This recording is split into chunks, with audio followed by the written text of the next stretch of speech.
So the whole team is available now. We can start our first webinar. So allow me to introduce the session of today. So welcome to Unity in Philia webinar series 2025, Bridging Words Through Dialogue, Culture and Trade. So my name is Victor Nkindi. I'm the policy advisor for East Africa at Unity in Philia.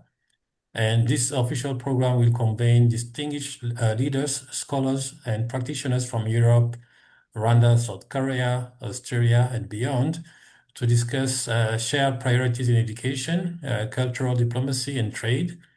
Today's session is on education. The sessions will serve as a platform for constructive dialogue, knowledge exchange, and collaborative action.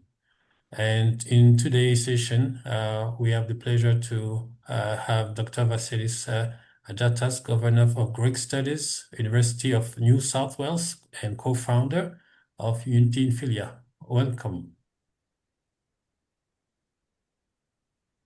Nice to be with you.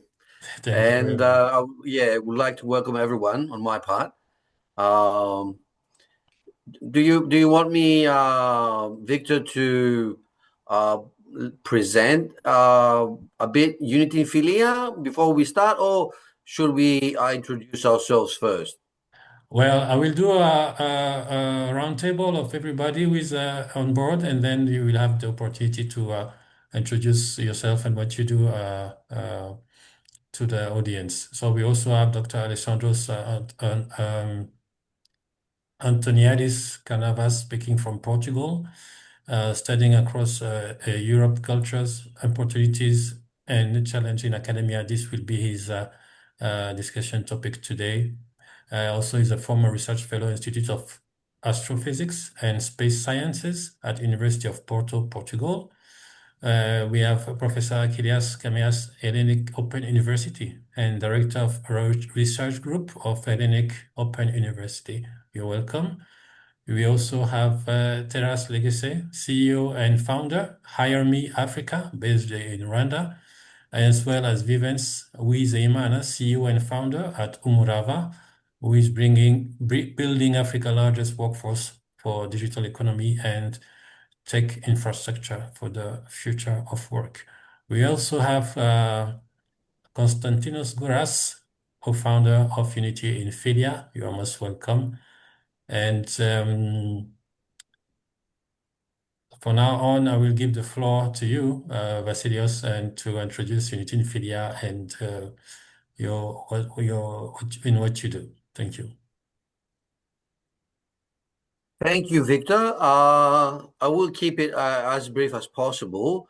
Unity in Philia is non-government organization that is, on the one hand, rather fresh and new, but on the other hand, has already developed and presented a certain dynamic, not just regionally in Australia, but globally as well, through connections and networking in South Korea, now in East Africa, and of course in Greece.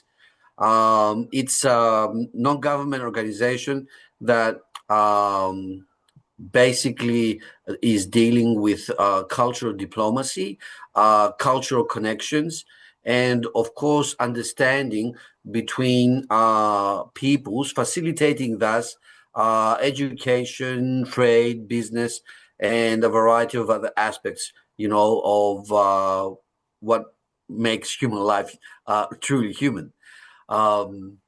Now, we have done, a certain number of activities. Actually, I'm the general manager of programs and activities, and we are looking forward to many more.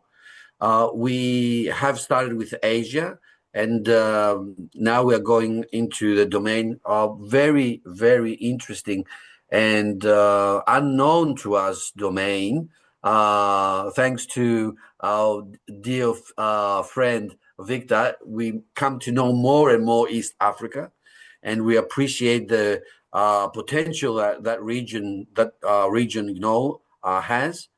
And in November, we're going to Athens, where we will have a four-part sort of, all-day session on innovation, culture, diaspora, and migration.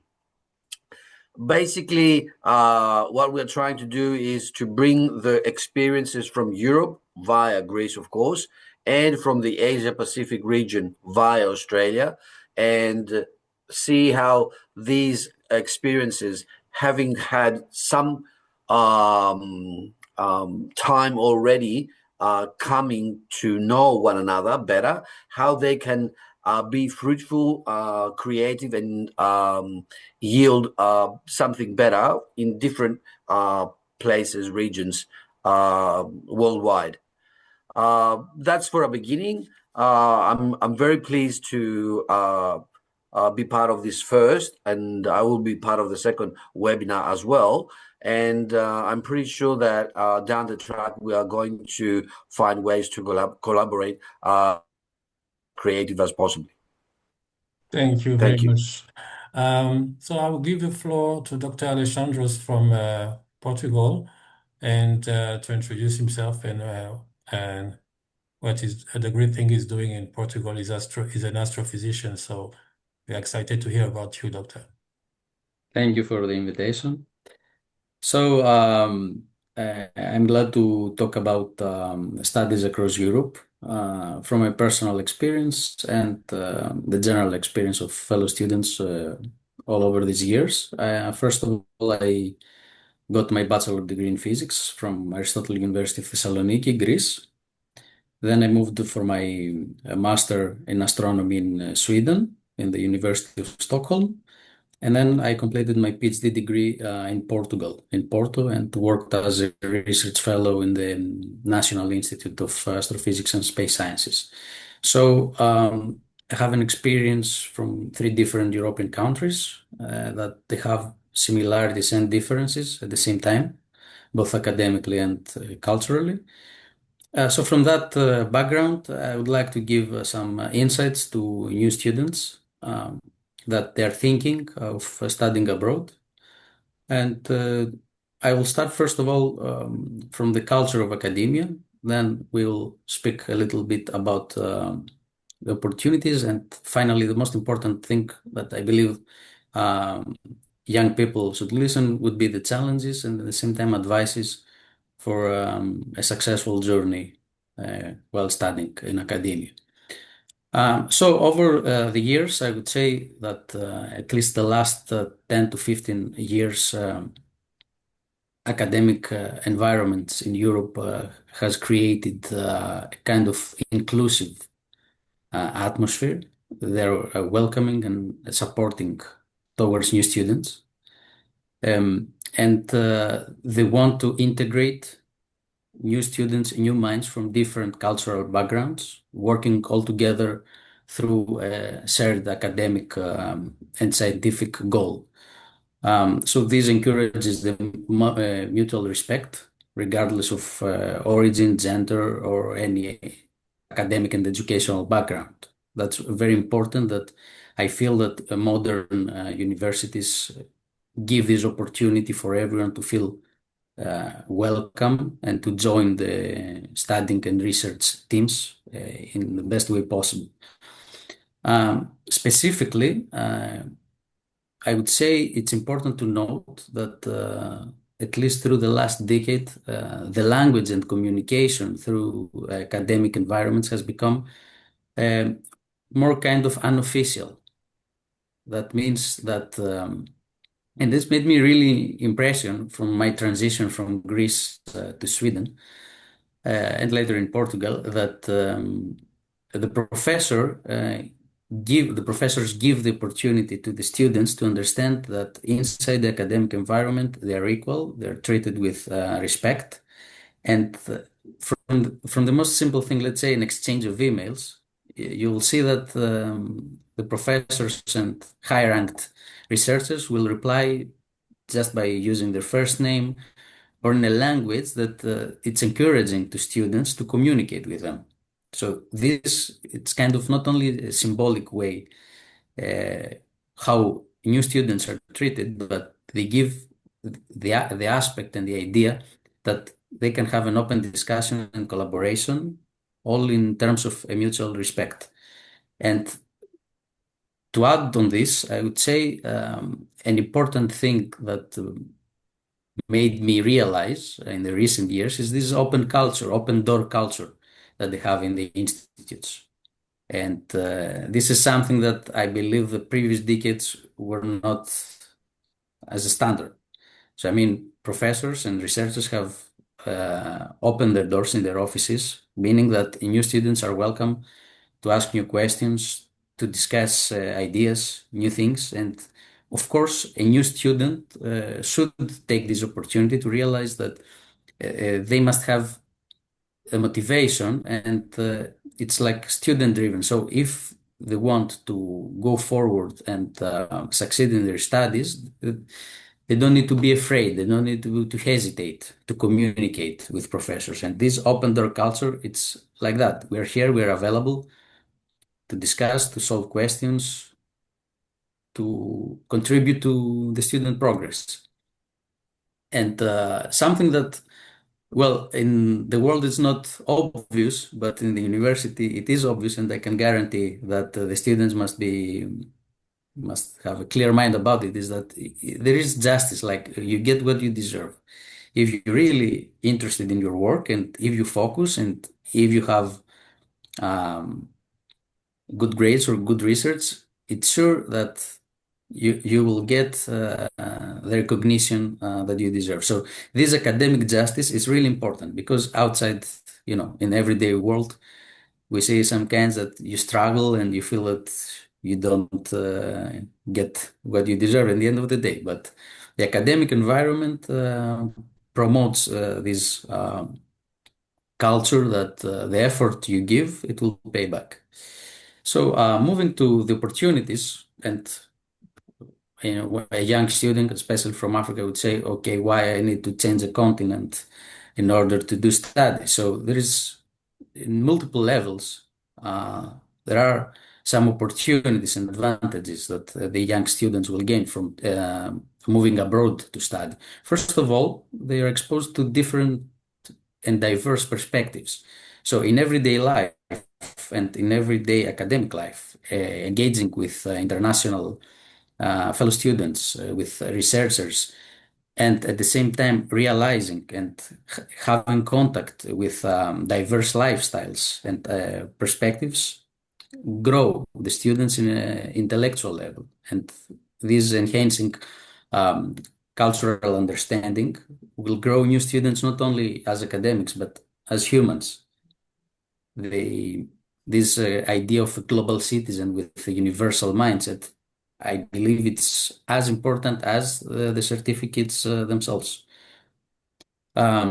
So this will open, of course, opportunities for joining international conferences and seminars. And from this aspect, they will get to know professionals in their domain from all over the world, experts, that they will not only foster new collaborations that they couldn't imagine before, but also new ideas for their own studies, research, and professional paths that they want to follow. And sometimes I would say that discussions on conferences, and even in between, in the breaks of conferences, can be as important as a student thinking its own research, because some ideas might come from a chat and a coffee break with a scientist, and this can change the whole direction and foster new ideas and um, opportunities for the student to evolve in their science.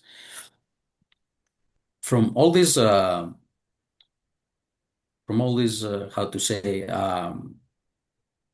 interaction between students and professors in this global academic environment, a strong network will be built. And this is important as soon as possible for young students to realize that building a network is not just doing public relations. It will really help them to grow both professionally and personally, because opportunities will come in the future from having a global network. Uh, Based on that, there are important opportunities, first of all, okay, because all these may sound good, but at the end of the day, we must discuss about funding. So I encourage young students to really dedicate some time to search about the funding, because funding can come from multiple resources. It can be either from the country of origin, of their own country, that there can be some grants and fellowships for studies abroad, or they can come from the countries of the universities that those countries will provide for international students opportunities and fellowships to support their studies, or they can come from the institutes themselves. So it's sometimes, and in a lot of countries, it's a different thing. Open positions that come from the institute themselves, indirectly funding from the country, or the countries themselves can create opportunities. And I encourage students to really look, because in different countries in Europe, they may differ, and also the deadlines differ, but it's really worth exploring these funding opportunities, because, as I said, academia wants a multicultural environment. They want an international environment that, in the end of the day, will benefit both the science itself and the students. Of course, all this comes with some challenges, and it's better for young students to listen to the challenges before and get some advice, rather than struggling themselves to deal and solve them when they occur. So first of all, the most important thing from my experience, from personal experience, is they have to do some preparation. By preparation, I mean that they have to take themselves an early initiative to Καλώς navigate through uh, δεν their μπορεί. field, to see what their domain of interest that they want to focus and study, and search which Μαρία, ο institutes καλόφωνος and είναι τον which Οκτώβρη. Δεν θα part. σε βλέπω τώρα. Είναι 9 Οκτωβρίου ο καλόφωνος το We μεσημέρι. have an open microphone, I think, from Chris. Okay, thank you. Muted. Yeah. As I was saying, some people or some young students, especially in the beginning, they want to see which universities are generally top ranked and which are more famous or well known. I would say more of this. Sometimes it's just public relations, and marketing. So they would really focus on what's your study domain that you want to, what thing you want to study, and then look which groups and universities have active research teams on this domain. So first of all, they want to see what they really want to do, and research which universities will give them the opportunity to thrive on their field. And based on that, they will have to check the curriculum, the program of the studies, because some things, when we study in a university, let's say in a bachelor level, and then we want to move to master level, some things, of course, because the programs are different throughout the world, we will have some gaps in our knowledge, and we will go to the new university, and for some reason, they will consider as an obvious that we knew this field, or we have experience in the other field. So comparing what are the prerequisites of a study program of a new university is really important for them to sit down and try to do some preparation on themselves in things that they feel the lack of knowledge. It's not something that they should worry about. It happens to anyone, of course. We cannot know from before everything. So just a preparation beforehand will make the transition more smooth to the new university. And of course, an important thing, it's not only adapting to this new program of the new university and the new fields that they have to learn, but an important thing is to be adaptable in the terms of everyday life, because especially in the beginning, the adaptability to the social change of the new country is as important as adapting to the university environment. There are some small details in everyday life that if new students and young people are willing to adjust, to really help them adapt also in the academic environment. So having a balanced everyday life will create a balance in your student life. And based on that, I would say that it's very important to keep from the day one until the final day of a degree a balance between working life and personal life with some free time. Most of the people that I have seen, especially in the PhD level, drop out is because not of because they were lacking of abilities, but because of burnout. So if you don't have from day one a balance between your the days you work, of course you focus, you do hard work, but keep in mind as a student that you will always have like some day in the week, some hours every day that you really relax and you leave the stress of the working day. It's really important. As a professor of mine told me, that I remember it from my first year as a PhD researcher, is that the PhD is not a sprint, it's a marathon. So I understand that you may feel overwhelmed to do this project, the other project, to take this extra course, but keep in mind to keep a stable pace on that. Um, and what I would change in my journey through the PhD is that, and I encourage young students to keep it in mind, is to set manageable goals. That means that it's more effective to focus on small goals, daily or even weekly goals, rather than push yourself and create a chaotic environment in your mind by thinking the final goal. So instead of worrying about how I will get my degree, how my paper will be published, even before you start, just focus on what you have to do every day. Completing and solving task by task, day by day, will lead you to the final goal. Don't over stress, don't overcomplicate things in your mind. Prioritize what has to be done today, what can wait until the next week, and do your courses and do your project, not always one by one, but try to see what's important at a specific time to be completed. And moreover to that, I would say that I understand, first of all, that young students have always the fear of judgment, that they don't want to deliver an assignment or a draft to their professor because they feel it's incomplete or it's not perfect. Guys, don't be afraid.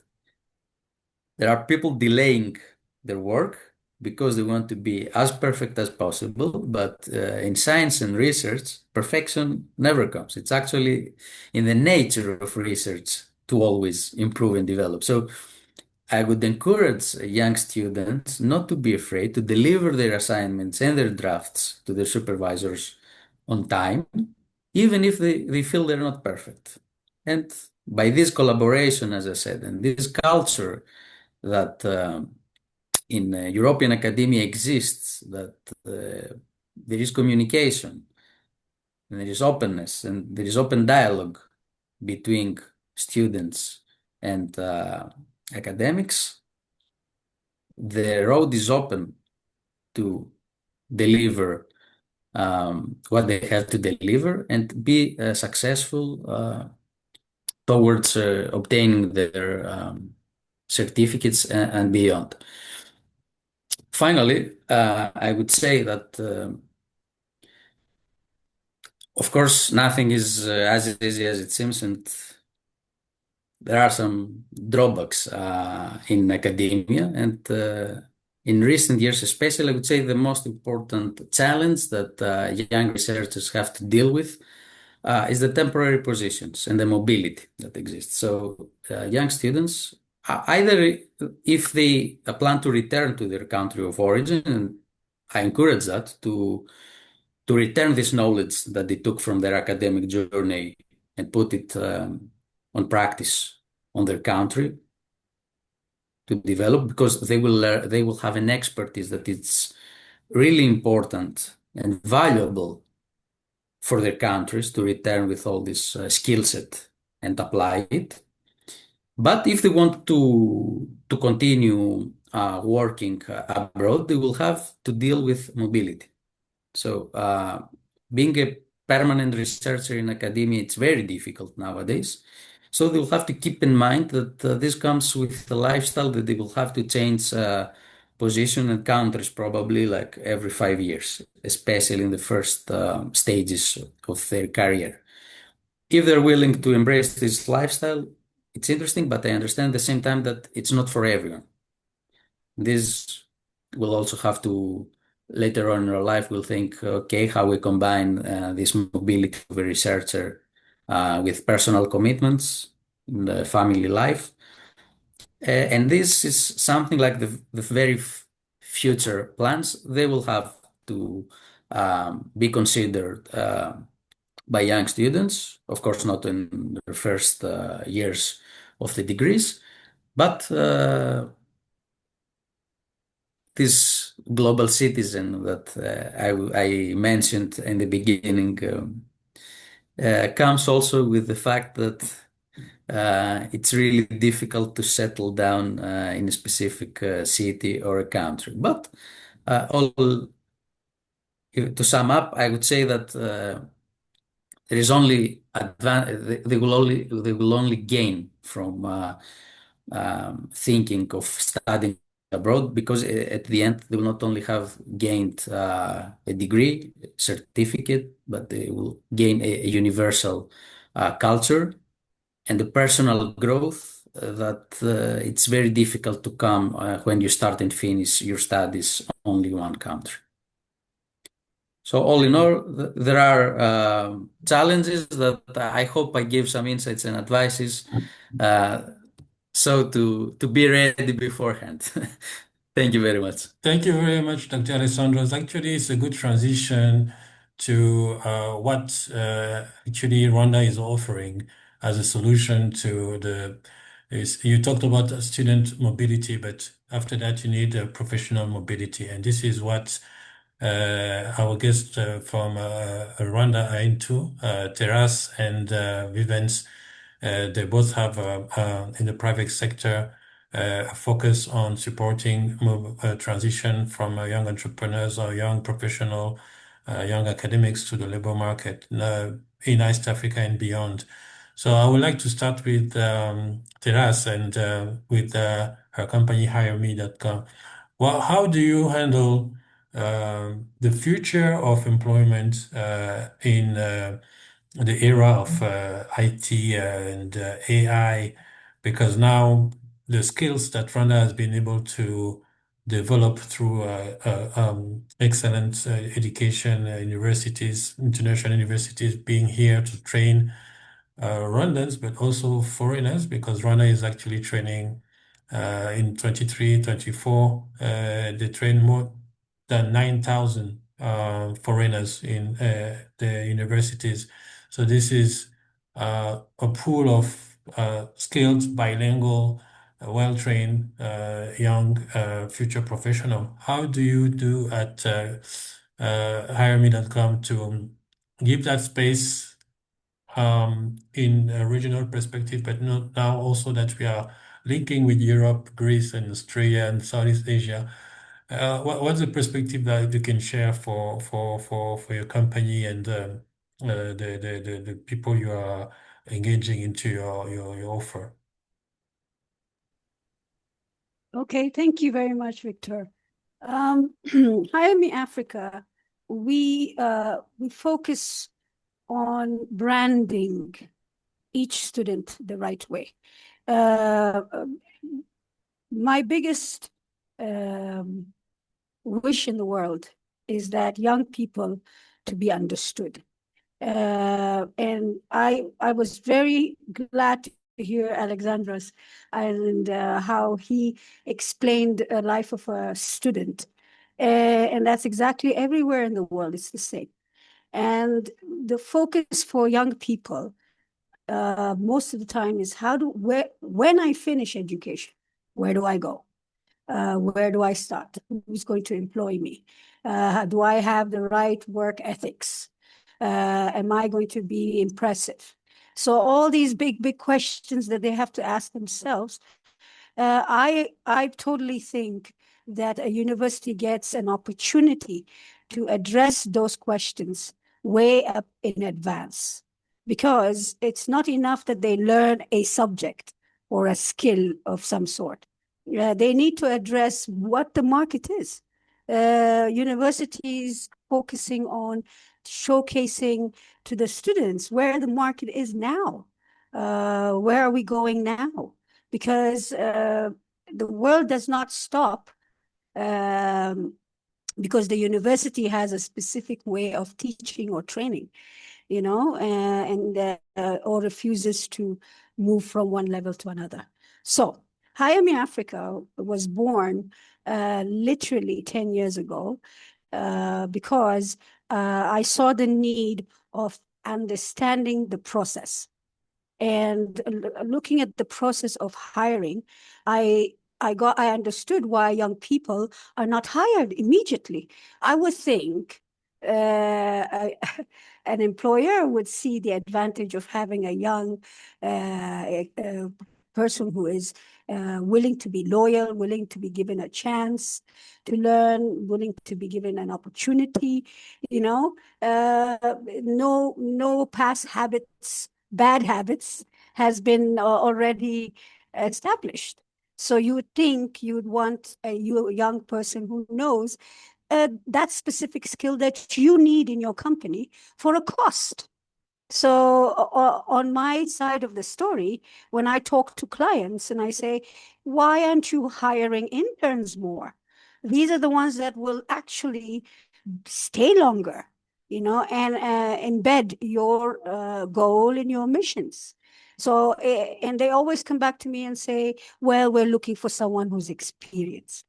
And then when they get somebody experienced, they realize the experienced person has developed bad habits, not coming on time, for instance, 300 excuses, not really engaging with the goal of the company. So when I see that kind of drastic differences, I always want to encourage universities to entertain the idea of don't give a job description that is a heavy page of things to do in your office to a young, vibrant intern. An intern is very good at specific skills that you give them. And that's how it becomes less risk-taking. If you give them a job that they already know how to do, I'll give you an example, like a reception. Anybody can be a reception, and a young person can be a reception because all they need to do is smile and put in information, give information. It's very simple. And a reception's cost is less. That's just a small example of an internship opportunity. Yes. So when I'm looking at universities, I'm working with them now in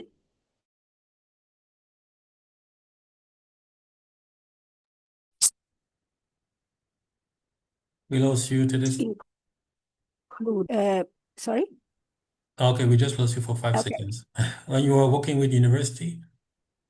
Yes. Oh, I'm working with 3 universities right now. Kepler, ALU, University of Kigali, University of Rwanda. And so what we do is we do master classes for work readiness. So we try to explain to young people, even if you did get a job abroad, let's say, you should always think of it as not forever. It should be a time to learn experience the country, learn the differences, you see, or also the similarity. Young people all around the world need to understand they're the same when it comes to mindset. They all think the same way. So let's say a European kid comes to Rwanda, which is lovely. I love to see young people visiting Rwanda or any parts of Africa. When they come, their faces, the happiness that you see in their faces, they would not believe that this country is so beautiful. There's so much similarity. The mountains, the roads, the people are funny, they learn new words. So experiences like that I value because I had those when I was young. And it helped me understand, well, Europe is not that bad. It's not that scary. They have the same problems like we do in my country. So that kind of opportunity I really embrace. So Hire Me Africa, just to make it short so I can give other people a chance to I'm sure I have to hear everybody to work with us on online training opportunity where you can introduce all your programs to our students online. And, that would be a big privilege and a big step of trying to bridge in the opportunities, whether they get to come to, I don't know, 6 months to 5 months, or vice versa. Your students come to Rwanda and visit and learn and do knowledge sharing. Either way, it's a best way to learn reality, not something you see on social media and believe. When you're on the floor, it's completely different picture than when you're online 24/7 learning or marketing each other. You see, the marketing can be very deceiving sometimes. But being in a university time, students get to actually visit. That's wonderful. It shortens the time frame of education of the countries. Thank you. Thank you very much, Teresa, and good transition as well to Vivens, because he's also with Morava into supporting the mobility of young academia, and he's been doing a great work so far, and this is what we are good into in Rwanda, because we have a pretty good education system and increasing foreign students coming in Rwanda, you say, Teras, and from all over the world, and now even from Europe and the US, And so I wanted to have an insight from Vivens and how he sees the future of employment in this new era, whereas remote work and has been the trending, but also has been the norm. But also, how does it change in the value that the offer that our pool of talent the generation now can provide to the labor market in East Africa, but also in Europe and the US? There's a lot of Rwandan here who are working actually remotely for the US. And this has been, of course, accelerated because of the pandemic 5 years ago, but it has been the norm. But also, it has to be aligned on the corporate culture. As Dr. Alexander was saying earlier, when you have been trained in university to be able to interact, communicate in a multicultural environment, how does it benefit from our student transitioning here and the labor market in East Africa and beyond? Floor is yours, Vivens.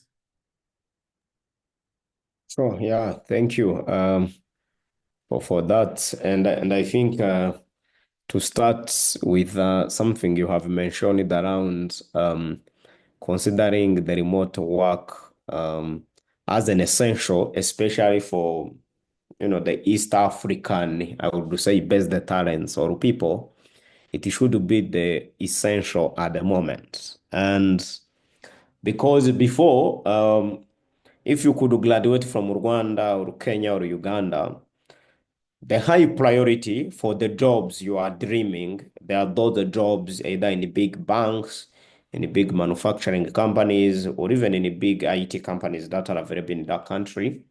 But this time, we already have many young people graduating actually from universities and even some from high school with a target of saying, I actually need to work for a company in the UK or in the China or in the US, and I actually have to do it remotely without, migrating to that country because it is now possible. So we already have now kind of many graduates that are graduating and even who are pursuing a certain education with that goal in mind as the essential. Because one, they know that when they're working for a global company, the experience is huge.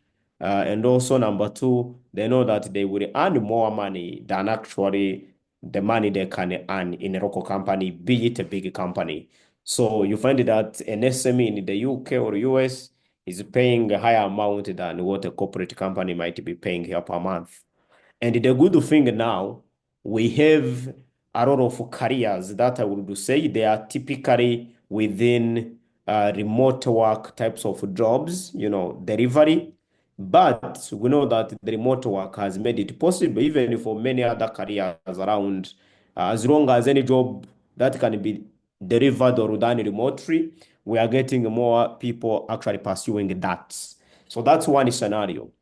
And another scenario comes around where we are used to 9 to 5 jobs, especially in Africa.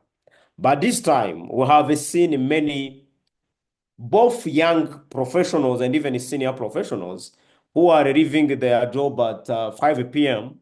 and now they come to knock to the doors of Murava. By the way, do you guys have maybe remote work for like 4 hours or 3 hours or 5 hours that I can actually do to make sure that I actually offer my skills as a service, but at the same time using my time appropriately and even exploring in the other types of the jobs. And actually, this is the sign for how many people are building and furthering their work experiences.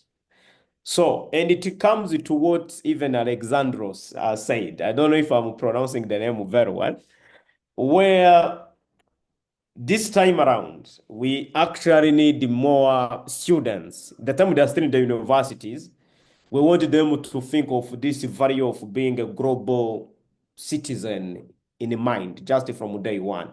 Because at the end of the day, there are non-negotiables wherever we go, especially I will bring it to soft skills. So wherever you can be, especially across America, Europe, and Asia, there are some things that are non-negotiables, communicating on time, time management, adaptability, etc. There is that high ability where you find that everyone knows these skills are actually essential. So now there is a way to bring the kind of an opposite to our African continent, where you find that some of us knew soft skills, right?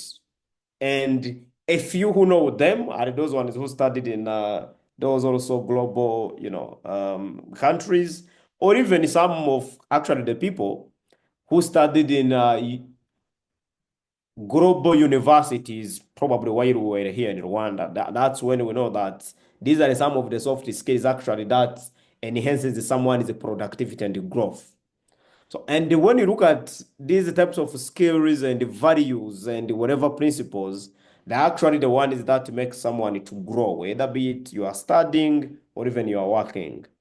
And these are some of the things we see that actually have to be decentralized to most of the African universities and schools, so that when someone in Italy or in Australia, etc., as long as we can meet right now, the conversation will not be like, but people from this country are not adaptive. They are not effective communicators. Actually, we should really find a way to delete that from our education system. Where if I am a Rwandan, a Kenyan, a Ugandan, if I'm working with an Australian or a US person or wherever, they are like I'm actually working with a professional person. I think that's some of kind of the high definition that we really wanted to embed right from the mindset of I would say African professionals, so that it becomes much easier for us to adapt to the global culture and to integrate with the employers and even other colleagues that we can actually work with. And lastly, when I look at to especially maybe to the angle of a future of work, I still see that of course there is a high level of digital transformation across the continent, and we are aware that these digital jobs, the digital careers duplicate every year. They create massive jobs.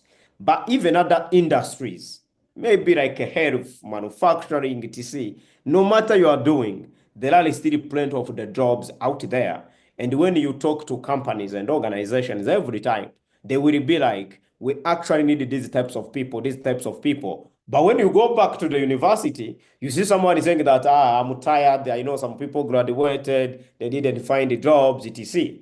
They didn't find the jobs, not because the jobs are not there. They didn't find the jobs because they are not qualified. That's one more thing we really wanted to encourage from both education to employment transition around the future of work. Of course, many people will be like, these careers have a plenty of jobs, but most of these careers we have already seen there is a high need of the types of the people and even workforces across various settings. Maybe lastly, to conclude, I would probably mention that to what Unity in Philia, what you are doing, I think it's good in terms of how to blend this kind of the culture and the trade at the same time. And that's why I really think that these kind of cultural behavior exchanges practices should actually be some of the things that might be highly enhanced to ensure that, especially for me speaking for African professionals, to fully benefit on the global, I would say, economy and even opportunities. Yeah, thank you. Thank you very much, Vivens. And actually, I want to give the floor to Professor Achilles Kameas from the Hellenic Open University and Director of a Research Group for Hellenic Open University. And in regards to what Teras has raised earlier, she works with universities in Rwanda, 4 universities, African Leadership Universities, University of Rwanda, University of Kigali, and Kepler University. So at the Hellenic Open University, and you will also complete with what you are actually doing and what you're looking into, that perspective of collaborating with student exchange between Greece and East Africa, and way back East Africa to Greece, in order to have a better inclusion and understanding of the multicultural force that can be beneficial to these students through this exchange. We look forward to hear from your perspective, Dr. Achilles. Hello, everyone. Thanks, Victor, for the introduction. Can I share a presentation I have prepared for today? Sure. You are able to share. Yeah, It's open to I you. can. Do you let me just a moment here? It's a bit of a mess.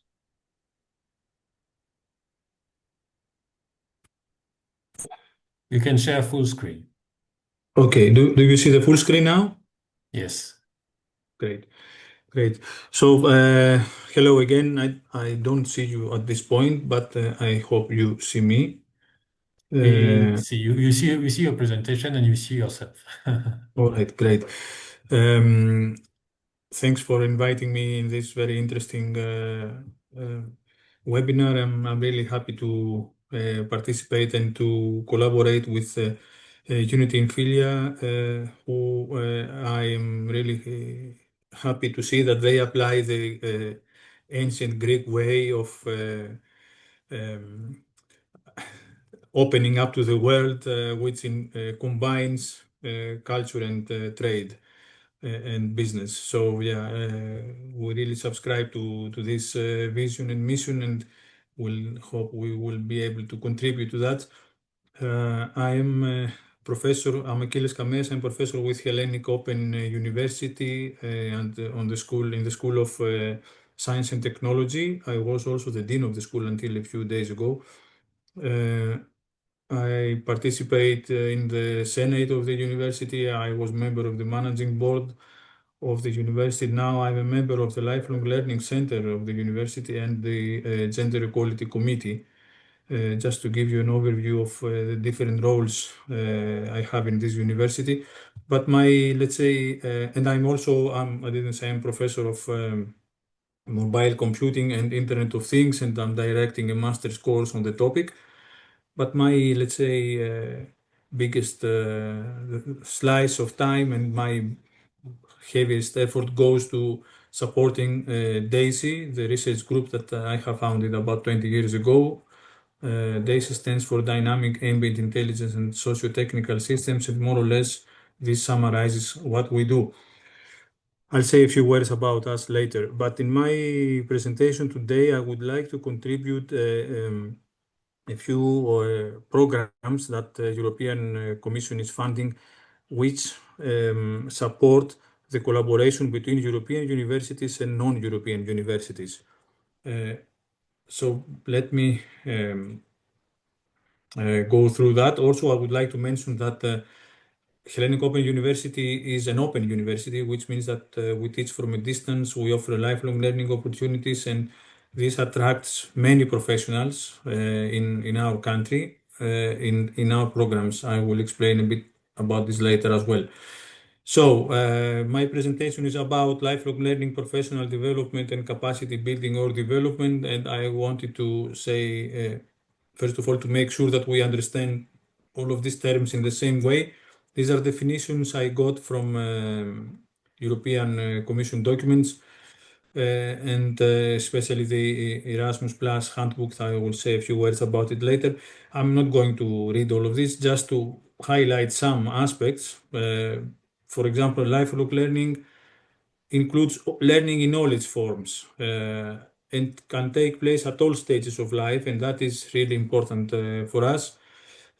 And also is intentional learning. I mean, the people who engage with lifelong learning, they want to do it because they have their own motivations and they want to improve or update their knowledge, their skills, their competencies, their attitudes, even change their career path. And it can take place sometimes not only in formal education settings, but also outside formal education. That is why it typically promotes cross-sectoral cooperation and flexible learning pathways. Adult students, they have their own constraints, they have their personal preferences, and lifelong learning and adult education must strive to accommodate them. Then professional development can be an outcome of lifelong learning, a possible outcome. This includes the development of competencies and expertise and acquiring of new skills. And this happens by participating in structured training, seminars, or even informal learning opportunities. And finally, capacity building or capacity development, as is better, this is a better term, applies both to people in organizations and society as a whole. And the idea is to strengthen the abilities, skills, knowledge, processes, and resources of individuals, organizations, and communities so that they can effectively respond to challenges, adapt to change, and achieve their goals. So you see that there is a whole set here of methodologies, techniques, tools, approaches, ideas that enable individuals, first of all, to become better individuals, better persons, let's say, and better professionals, then to be able to adapt in the change, because as you already mentioned, our society is full of change now. Nothing can be taken for granted. People must be prepared for many changes in their lives, and also make them help them to become active and engaged members of communities and of society. And in this context is where Hellenic Open University and DAISY Research Group active. So I wanted to say a few words about the Erasmus Plus program, which is a European Union program in the fields of education, training, youth, and sport. Through this program, different actions can be funded that may also be interest of you as a non-European country. The general objective of the program is to support through lifelong learning the educational, professional, and personal development of people in education, training, youth, and sport in Europe and beyond. Let's keep that in mind. I'm not going to spend more time here. Just to say that there are four gross priorities in Erasmus Plus: inclusion and diversity, digital transformation, environment and fight against climate change, and participation in democratic life, common values, and civic engagement. There is an entire program guide that whoever is interested, if you haven't done already, you can take a look. Inside this guide, we can see different options, opportunities for collaboration in common projects. These are what they call the capacity building projects in Erasmus Plus. And I think this is the only strand of Erasmus, the only programs of Erasmus Plus in which countries, non-European countries, can participate and can receive funding from European Commission. Plus the Erasmus Mundus action. I'll say a few words about each of them.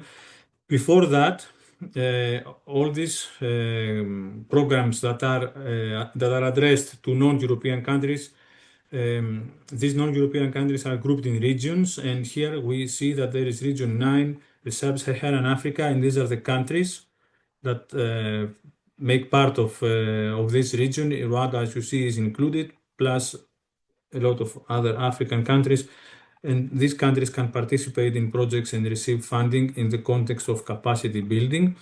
This is the, let's say, most important instrument out of this, the capacity building in higher education program, which supports international cooperation projects between organizations active in the field of higher education, but not only. Usually also companies from non-European countries are involved in this program, in these projects, because this project fosters the transfer of know-how from European Union countries to non-European countries, let's say, and companies are the most important mechanism of sustainability of the outcomes. These programs are geared to benefit the eligible third countries not associated with the program. That's how the non-European countries are called, third countries not associated with the program, to benefit the country as a whole, the higher education institution and systems. These are the priorities until 2027. Green Deal, digital transformation, sustainable growth and jobs, human development, integration of migrants, governance, peace and security. From a quick check I did, Rwanda subscribes to all of these priorities, and there must be some national context into which each of them is placed. There are two kinds of capacity building projects: national projects that address only one country, and regional projects which involve more than one countries but within the same region.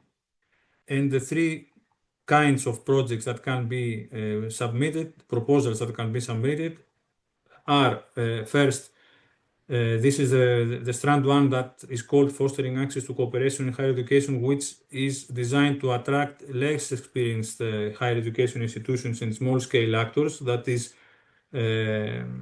universities or companies who have not participated in previous projects. They don't get a very high budget, but I guess it's easier to get one of these. Then this is the main strand, partnerships for transformation in higher education. And these projects aim to introduce new approaches and initiatives in higher education based on the transfer of experience from European universities to local universities and institutions, but also the society. And then we have the structural reform projects, which address an entire country, let's say, to develop coherent, inclusive, and sustainable systems of higher education. So they address the higher education system of a country. A sister program is the capacity building in the field of vocational education and training, VET. This involves, universities can also participate, of course, but mostly involves VET providers, companies, institutions, and systems in these non-European countries. And the aim is to reinforce the capacities of VET staff and teachers, as well as to strengthen the links between VET providers and the labor market. These are two different, the CB for higher education and the CB for VET are two different programs that run in parallel, and one can submit proposals in both of them. Um, Now, for Sub-Saharan Africa, priority will be given according to the Erasmus guideline to least developed countries, and a special emphasis shall also be put on migration priority countries, countries that are faced with huge migration outgoing streams, flows, to projects that contribute to the EU-Africa Global Gateway Investment Package, and to projects that contribute to foster public-private dialogue between VAT institutions and the private sector. So this is the CBVET call.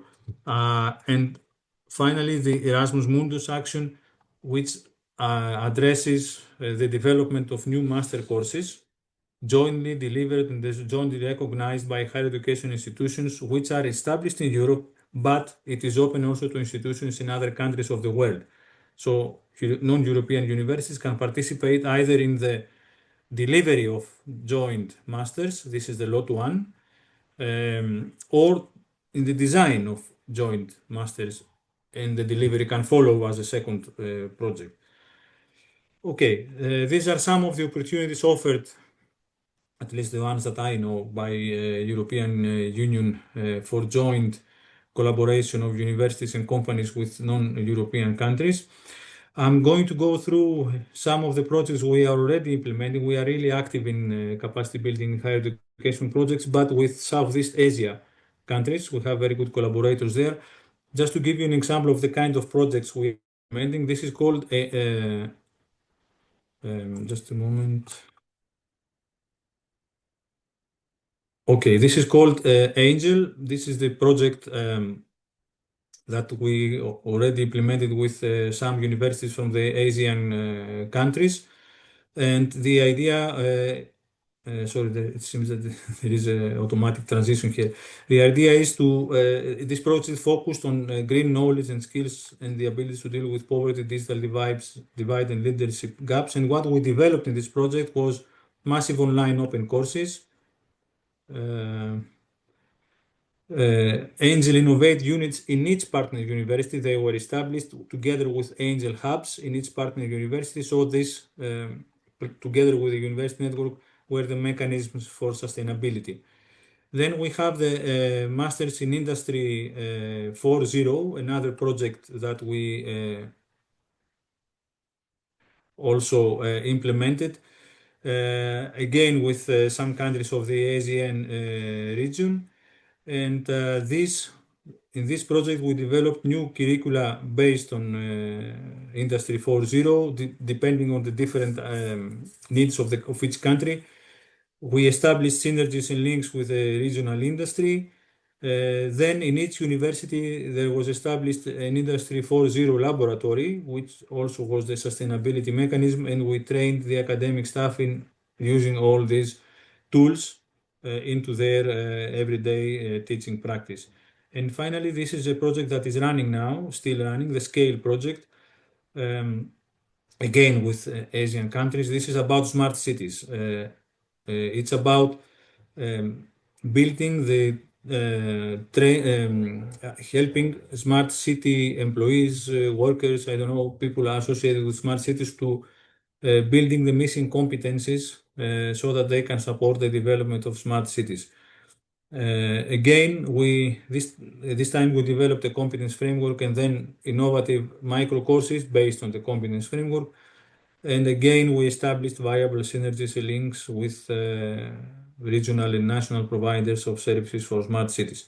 So you get an idea of some of how these projects are structured and what they aiming at.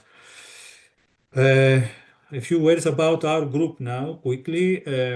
We are the DAISY Ambient Intelligence Socio-Technical Systems, and actually today with us, apart from me, in addition to me, two more colleagues participate. Ms. Eleni Georgakakou, who is our communications Chief Communications Officer, and Ms. Krisa Geragao, who is our Marketing and Public Relations Officer in the team. And I'd like to thank them for being with us today. In DAISY, we design technological solutions, and capacity building solutions based around people. We try to use smart technologies, but we put people in the center of everything we do. We've been around for more than 20 years. We have participated in more than 100 projects. and we have a lot of, we are a big team and we have a lot of partners all around the world. And what we do is we have, of course, we do research, we do capacity and competence development, we do technical development a lot, and then quality assurance and management. We achieve results in the projects that mostly are online community learning platforms, massive online open courses, methodologies, tools, competence frameworks, and of course we publish our work. And we participate, as I said, we do this by participating in projects. Most of our projects address education, all levels of education, but then we also focus on STEAM and STEM, culture, tourism, equality and equity and inclusion, diversity and inclusion, and smart environments. And we are very fond in applying and developing and applying competence frameworks. So whatever we do is based on a structured methodology, starting from identifying the missing competencies and building a whole ecosystem around developing them. A quick map of our projects just to see the areas. It's like what we do: ambient intelligence, smart cities, entrepreneurship, social economy, innovation, green competencies, competence development, digital competencies, multiculturalism, education, and STEAM education, tourism, culture, media literacy, and countering bullying and hate speech. This is another important topic for us. As I said, we develop massive online open courses. We have our own server, our own methodology. We have quite a few of them. This is not the entire list. We also build platforms to support communities, to support the delivery of learning and training and so on. We build or contribute to competence frameworks. For example, we have designed the first and unique STEAM educators competence framework and inclusive STEAM educators competence framework. And we support communities, we develop games, we develop tools like self-assessment tools and so on. Okay, we are part of Hellenic Open University. As I said in the beginning, it's a state university in Greece, Hellenic Open University, but it's the only university that offers formal and non-formal lifelong education to adult students from a distance. So we are an online university. That is why studying in HOU is easy. Nobody has to move anywhere. You can do it from your home. HOU, even the exams can be taken from a distance. HOU comprises four schools: the School for Social Sciences, the School for Applied Arts, the School for Science and Technology, and the School of Humanities. We offer more than 110 study programs. And here is a list. The undergraduate programs by Greek law have to be all in Greek. But some of our graduate programs, the list you see here, are in English: precision medicine and novel therapies, data science and machine learning, interaction generative design, language education for refugees and migrants, master in business administration, enterprise risk management, master in innovation management and entrepreneurship, protection of cultural heritage and monuments of nature from the effects of climate change, and supply chain management. These are language English speaking programs that people can apply and register. There is no prerequisite for being admitted, but there is a fee which by Greek standards is considered low. And of course, we offer the third cycle studies, post PhDs and postdoc studies in our laboratories. And finally, before closing, I wanted to say that HOU is a member of the European University Alliance of all European Open Universities, that is called OpenEU, and will lead after 3 years in the development of the European Open University. It's a very big alliance, as you can see, including not only universities, but also industrial association, networks, regional authorities, and so on. HOU is a full member of this partnership, and here I can show you what this partnership is doing. It invests in lifelong learning, of course, but one important aspect is widening participation, and this is what we are leading as Hellenic Open University: widening participation in the lifelong learning and higher education of Europe. And this is open not only to European students, of course, but to students from all over the world. Since these are open universities, there are virtual campuses that will be established, so mobility will be restricted, virtual mobility will be supported, and everybody is welcome to find more about OpenEDU and join. Thank you very much. These are the contact points of our team. If you want to find out more about us or to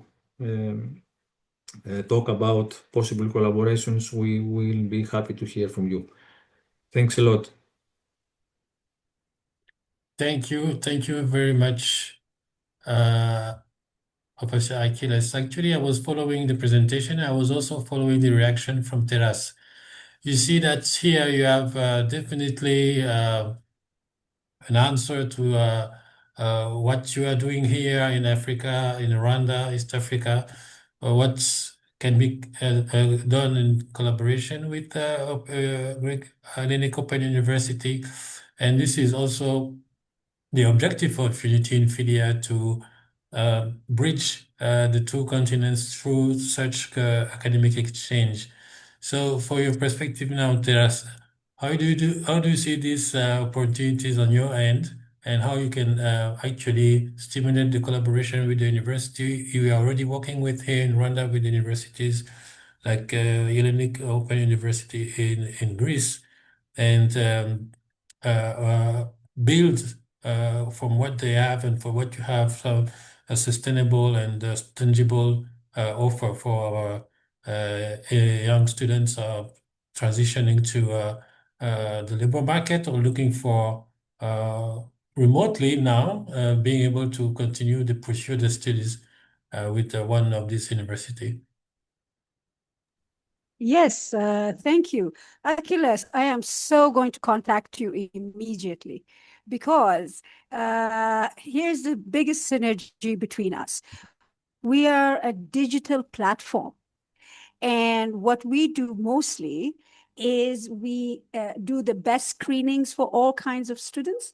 We brand them the right way, and we match them with the employers. But before all that, we have on our platform career programs. And we want to invite all kinds of training universities who have online trainings opportunities to come in and be part of Hire Me Africa, because we serve all of Africa. And since Africa looks for all those, when I was looking at what you were showing us in the courses, I was like delighted because most of these courses are unique of its kind, and it's very well needed in the continent. Yes, and that means through Hire Me Africa, which we are digital, like I said, all we have to do is connect with a company or a university like yours and have you to facilitate who you are, where you are, and what opportunities you are going to provide. It makes it very easy for us to and our students from Africa to take those courses. Now, my question is all these what you've mentioned all online already, or are you still developing, is my one question. Second question, when you develop online training, do you keep in mind the fee that would match the economy? I mean, I would never suggest, it's also a business, I would never suggest you change your fee, but maybe accommodate different countries in Africa and their economy, and make it easier for students to actually train and be able to pay online to take those courses easily. So do you do cost evaluation as well? And are all your courses online? Thank you. Our courses are up and running, all of them. And we have we have a study platform in which students enroll and have access to the material and can also communicate with student peers and their tutors and so on. On average, we have about one tutor per 20 students in these master's courses, so they can have a very good communication and collaboration. Regarding the fees, I'm afraid I'm not the best person to respond to that. I need to ask um, how it happens, how it goes. But you bring up an interesting subject, and I will forward it to our rector. Thank you very much. And before giving the floor to others who want to ask questions on this very interesting exchange, I will go to Vivens to have a point of view, and then after I will go to Vasilios to also give us his insights on this discussion. The floor is yours, Vivens. Sure. Great. Thank you again. And I believe, and I think thanks to Ashida for the good presentation. And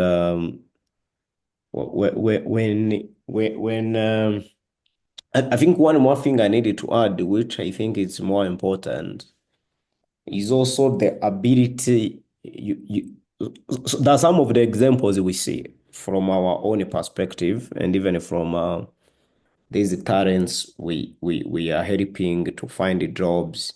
These ones we see that are not ready, and then we guide them on probably the skills they're actually missing. And where possible, we even recommend them where they can actually absorb those skills from, so that they actually come back, and then we transition them to jobs and even opportunities they are looking for. And what we realized, we found that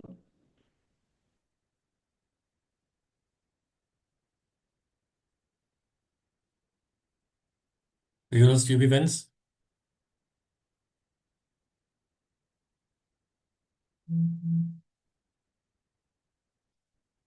So we lost Vivens, but he will be able to complete his input later on. But the floor is yours, Vasilis. Thank you, Victor. If I may somehow summarize a bit the trajectory thus far, I think it was a very nice presenting by Alexandros regarding the profile of nowadays global students. Then we went into a more job-oriented, approach, and a professionalism-oriented approach. And lastly, we got the real, the heavy stuff, the real, let's say, in terms of realpolitik things going on in funding, as far as Europe is concerned, by Achilles, who I would like to thank him and his team because they bring in lots of knowledge, lots of expertise, and of course high performance. Now, before we go on with our conversation, I would just like to add certain things from from the part from the side of Unity Philia, starting with Australia, and how we got to Rwanda and how these two connect to Greece. And it's through very, very specific academic connections. I will start the other way around, starting with Greece, and this is related to the Hellenic Open University, because the Hellenic Open University is, of course, one of the 24 Achilles universities of Greece. Are there 24? Yes, and all these 24 universities have created a non-government organization called Study in Greece. Now, this non-government organization basically is the official body which, under the auspices of four ministries, the Ministry of Foreign Affairs, Tourism, Education, and Culture, is in charge of the internationalization and externalization of the Greek tertiary education institutions. Now, we are talking about institutions that want to come out, and connect to the world, and of course be appealing. This of course means that we are talking about English-speaking programs. Now, at this stage, the study in Greece has I think 11 undergraduate English-speaking courses, degrees, 4 in medicine, 1 in economics, 1 in classics, 1 in business, I think creative writing and something else. And it has 150 English-speaking master graduate courses, which are, if one counts the memorandum of understanding synergies, they are up to 200. Now, in order to get some sort of perspective, all the Greek-speaking masters are around 600. So you have 200 English-speaking and 600 Greek-speaking, which is 1/3 of them, which is quite a big number. Anyhow, I'm saying all this because you need studying Greece is very, very important in connecting the Greek universities with the global, and everything goes through that. And of course, the Open University, Hellenic Open University, is part of this. Now, I was contacted at a certain stage, from people, top people from studying Greece, because they wanted to start something with Australia, and they wanted let's say an entry point, a key person, and so they thought they found that person in my person. So that's how I got involved with study in Greece. Now, what we have achieved thus far is to take totally, free of charge students from Australia, Rwanda, and South Korea to Greece to participate in 2 programs. One is taking place at the University of Ioannina, and it involves the learning of Greek language for beginners for an intensive course for 1 month. And we have 2 students from Rwanda taking part in this. And other students, of course. The total number, I think, is 15. And the other program involves a collaboration with the National University of Athens, the Department of Philosophy, and it's about pathways into Hellenism, a course that combines classics, philosophy, and ancient history. Now, this course is provided free of charge thanks to the Greek government. The other course is provided free of charge thanks to the sponsorship and from Macquarie Greek Studies Foundation. Now, this is the important thing. In Australia, we have, at this stage, we have 6 foundations for Hellenic studies. 3 in Sydney, 1 in Darwin, 1 in Adelaide, and 1 in Melbourne.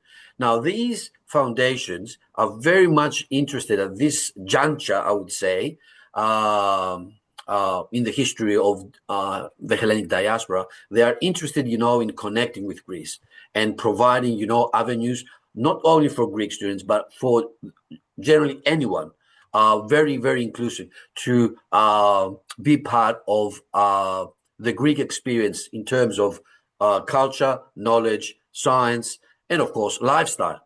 I'm saying this because the prospects are very, very, very good, not just from these foundations, but from a number of other stakeholders, individuals, business people, and of course, organizations, associations. So I'm very glad to announce this. I'm very glad that we have done this sort of start, and I'm pretty sure that there's lots of fruitful prospects in East Africa about this. We have people from East Africa that have, in their own ways, done their careers in Greece. They feel Greek, and they are themselves the embodiment of the connection and the Philia, the friendship between, Greece and the African continent. I would like just to add here that for what I'm discussing, the pertinence and the relevance of the Hellenic Open University is, obvious, because it's a university that, combines flexibility, adaptability, remoteness, all these things, Alexandros and Vivens talked about, and they have the expertise. So they are the only thing I can imagine that, the Hellenic Open University can offer to this, cooperation is really the means to make it successful. Thank you. Thank you very much. Vivas is back with us. So shortly, can you conclude on your previous intervention? Yes, We yes. are running out of time. We are closing the sessions in a couple of minutes, so we'll be able to have you concluding and go on. The floor is yours. Great, thank you. So I expressed, I think, the internet cut. So what I was saying, we have already identified that at Murava, these additional study programs and the capacity building programs that come in parallel with the normal university curriculum or modules, etc. It is one of really the good opportunity that we have already seen that they benefit more African, professionals. So that's why I'm trying to emphasize on this point, where probably from something that Shire has mentioned, something with Taylor has mentioned it as well. We need to make sure that many universities have other additional study programs that are actually provided by external, other external universities, other external running, programs, etc. Because they bring more diverse, knowledge and competencies to these professionals. And when it is the time to actually, graduate or even possess right skills, it becomes that, mix from the normal curriculum planning, the modules planning, but also there are other capacity building programs that come in integration with what is planned. So that's something I believe it benefits both the outcome we want, the university to graduate people ready for the job market, the students themselves, they acquire the skills they really want to ensure that they become great. And then I think then that's the outcome which now comes to the economy in general, where we are really absorbing the talents with right skills. Yeah, thank you. Thank you very much. This is a good way to conclude our session today, and I wanted to thank you, all of you, and the session will actually be followed by another one on culture and a third one on trade. So I thank you, all of you, for being able to be with us today for 1 hour and a half from different time zones. I know Vasilis, you are in Australia, and the other team in Greece. We are here in Kigali, Rwanda, and others are following us from around the world. Once again, thank you very much, and we will see you very, very soon in a couple of weeks with Unity in Philia. And once again, thank you very much. Thank you very much. Bye. Bye bye. Bye. Bye-bye.